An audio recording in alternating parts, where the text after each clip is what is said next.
అంతర్యుద్ధం ముగిసింది. తెల్లవాడి తలని నరికి అసలు యుద్ధాన్ని మొదలుపెట్టావు. అయితే పాలిగాళ్ళందరూ ఐకమత్యంగా ఉంటారని, అందరూ నీతో వస్తారని నమ్ముతున్నావా? ఏంటొచ్చేది? నీతో పాటు అందరం అడిగేయాలా? మాకు పౌరుషం లేక కాదు ఇన్నాళ్లు మేము ఎదురు తిరగంది. ఆ బ్రిటిష్ వాళ్ళని ఎదిరించి మహామహారాజులే మట్టిలో కలిసిపోయారు. అయినా మన వెనకాల ఎవరున్నారు? ప్రజలు.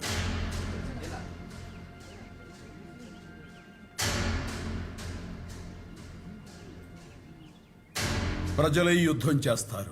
ప్రజాయుద్ధమా? అర్థం కాలేదు. రాజులు రాజులతో పోరాడతారు, సైనికులు సైనికులతో పోరాడతారు. ప్రజలు పాలకులతో ఎలా పోరాడతారు? ఎక్కడైనా జరిగిందా? ఇప్పుడు జరగాలి. మనం అనుకుంటే జరుగుతుంది.